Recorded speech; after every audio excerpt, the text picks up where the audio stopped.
Good afternoon. Thank you all for being here. I'm Jon Cobb. A few days ago, I was talking to my daughter about coming out here, and I asked her, do you know what a TED Talk is?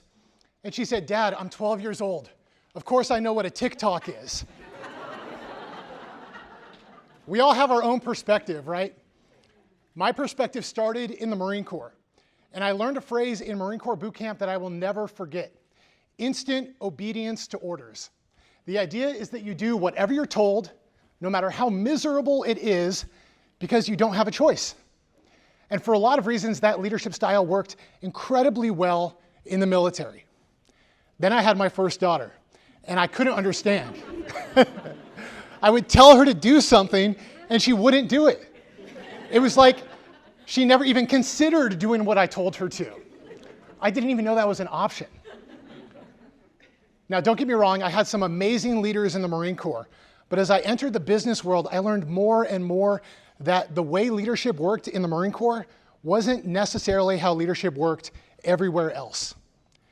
So after a few years of management consulting, I became an executive coach.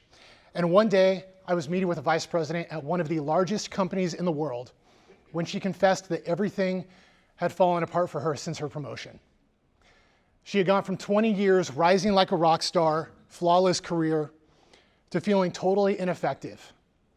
She said, I care about my team, I try to be a good boss, but it's not working. I can't get them to do what I need them to do, and I don't understand what's wrong with me. And as she said that, tears started to roll down her face. I knew how she felt.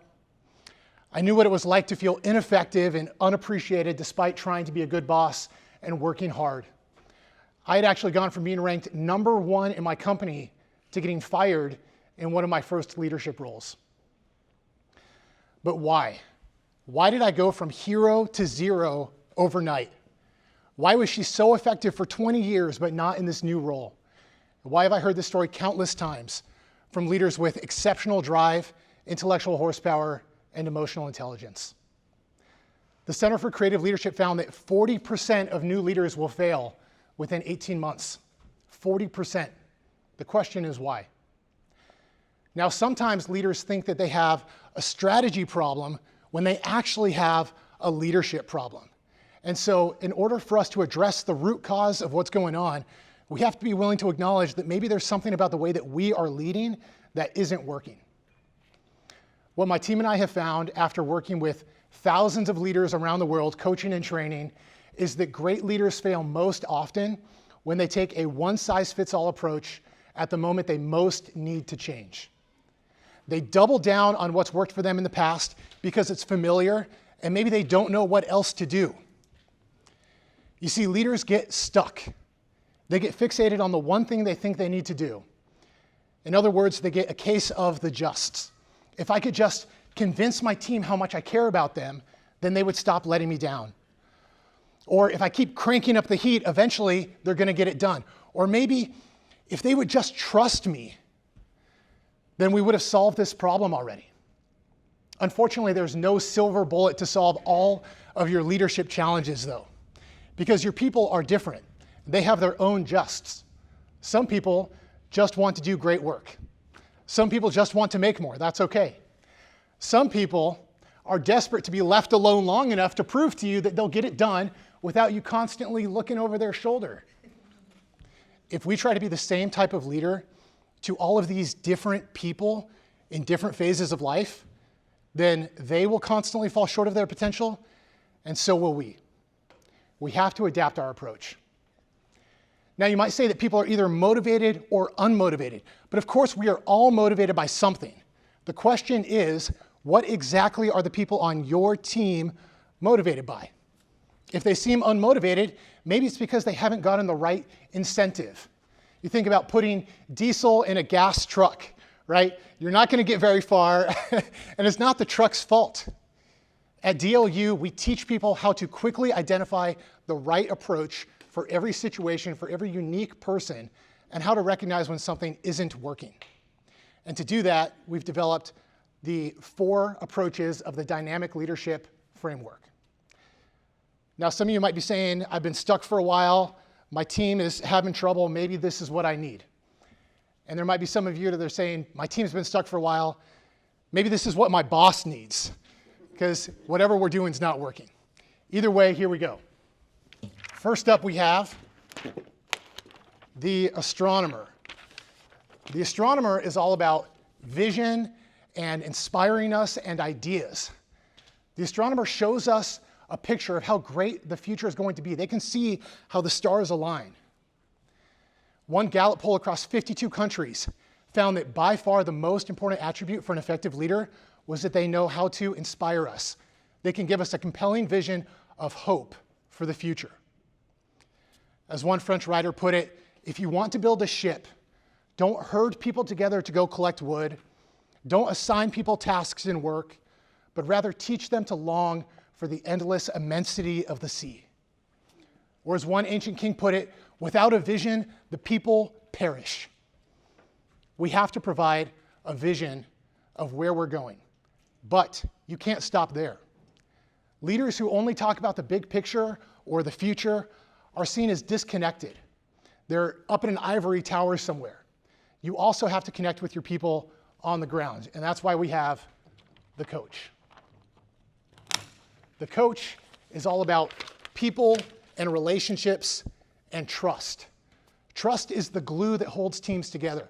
Trust is the currency of leadership. And if you're a leader, you are in the business of building trust. One of the main ways that we do that is through giving and receiving feedback. We connect and we communicate. You have to have one-on-ones with your team. Some people think they don't have time for one-on-ones. I would argue that you don't have time not to. They have to be a priority. And when you meet with people, you should ask them for feedback before you try to give it. Ask questions like, how can I help you more? What's the biggest challenge you're facing? What can I do better? And then when you listen, you model the behavior that you want them to have when you give them feedback. We say, show me a leader that listens to their team, and I'll show you a team that listens to their leader. You have to build trust with your team. This is personal. However, leaders that constantly rely on personal relationships can be seen as weak or biased too. And that is part of why we have the captain. The captain is all about raising the bar. And as a leader, it's your job to set a high standard. This is the one that people feel the most uncomfortable with, right? Nobody wants to talk about being tough. Everybody wants to be the nice boss that everybody likes. That's a good thing. But we have to know when to be firm.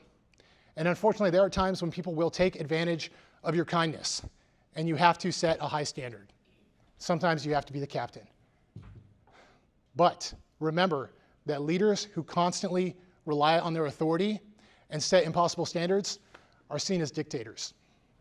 Don't do that either. Last but not least, we have the engineer. We're at MIT. We've got to talk about engineers, right?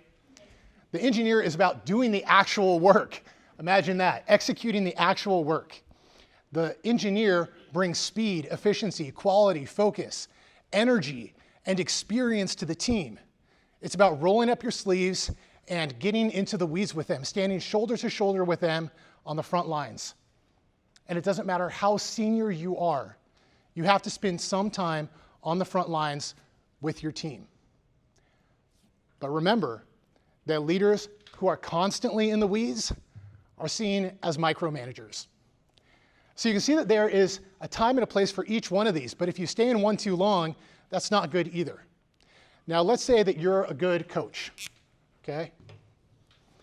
This is your default leadership style, we call it. You might even call it your comfort zone. And you know how to lead people based on mutual respect, where they listen to you, you listen to them, you bring donuts in the morning, they stay late if you need them to. It's a beautiful thing, right? Here's the problem. Your people are not just here, they're all over. You got some over here, you got some down here, over here. And it's not that they're an astronomer or they're a captain, but that's how they need to be led. And if you're only up here, then what you're effectively saying is, I will help you this way all day, but if you are uninspired, or if you're not meeting the standard, then you're kind of on your own, and it's going to stay broken.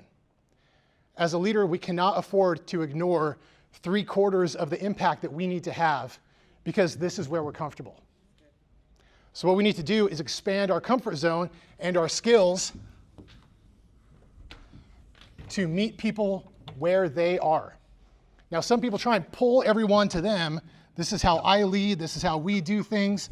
It's really hard to move people. After they have a lifetime of experience a certain way, their own perspective, it's hard to move people. You got to meet people where they are. This is what Abraham Lincoln was so incredibly good at.